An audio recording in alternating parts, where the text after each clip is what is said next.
In the shimmering heat of 1990s Miami, beneath the glitz of beachfront wealth and neon nightlife, a dark underworld festered inside the walls of a North Miami bodybuilding haven known as the Sun Gym. It was here that a group of muscle-bound men, driven by greed, delusion, and a thirst for power, embarked on a crime spree so audacious it would eventually shock the nation. The hustler and the betrayal at the center of it all was Daniel Lugo, the gym's charismatic manager. He looked the part of a successful entrepreneur, well-dressed, confident, and fit, but behind the mirror-tinted sunglasses was a seasoned fraudster. Lugo had already served prison time for posing as a Hong Kong banker, scamming victims with false investment opportunities. By 1994, Lugo had assembled a small group of gym regulars who shared his ambition for fast money. Among them was Noel, Adrian Dorbel, his volatile sidekick Jorge Delgado, a personal trainer, and Stevenson Pierre, a desk clerk turned errand man. Then came Carl Weeks, a desperate newcomer from New York, and later, Mario Sanchez, a private investigator with a license but no scruples. Their first target, Mark Schiller, a Colombian-American businessman and Delgado's former friend and employer.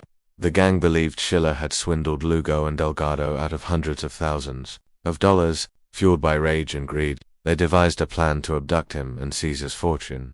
After 7 failed kidnapping attempts, including one involving ninja costumes on Halloween, the gang finally succeeded on November 14, 1994.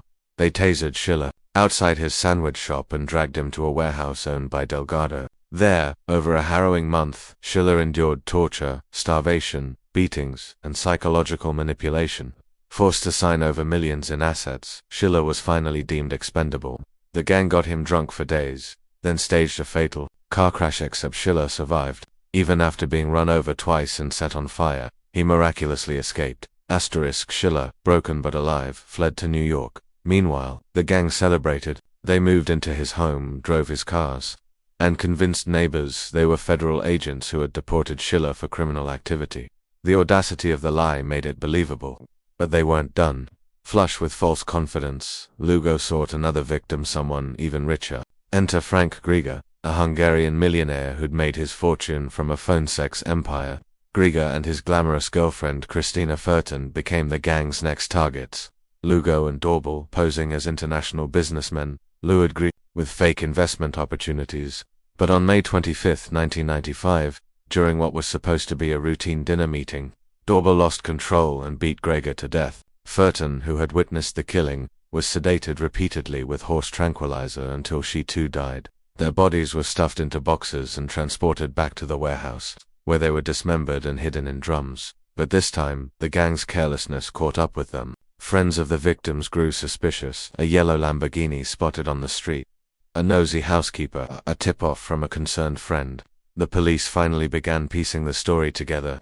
Mark Schiller, now recovered, hired private investigator Ed Du Bois to look into the gang. Despite initial skepticism, police eventually took the case seriously after Schiller returned to Miami with documentation and Du Bois' findings. On June 3, 1995, warrants were issued. Delgado, Dorbel, and Joe Macy, the Sun Gym's owner, were arrested. Lugo fled to the Bahamas but was quickly caught and extradited. Faced with overwhelming evidence, Lugo led investigators to the bodies dumping site drums submerged in southwest Miami. Identification was difficult. The heads, hands, and feet were missing, but Furton's breast implants, traceable by serial number, finally confirmed her identity.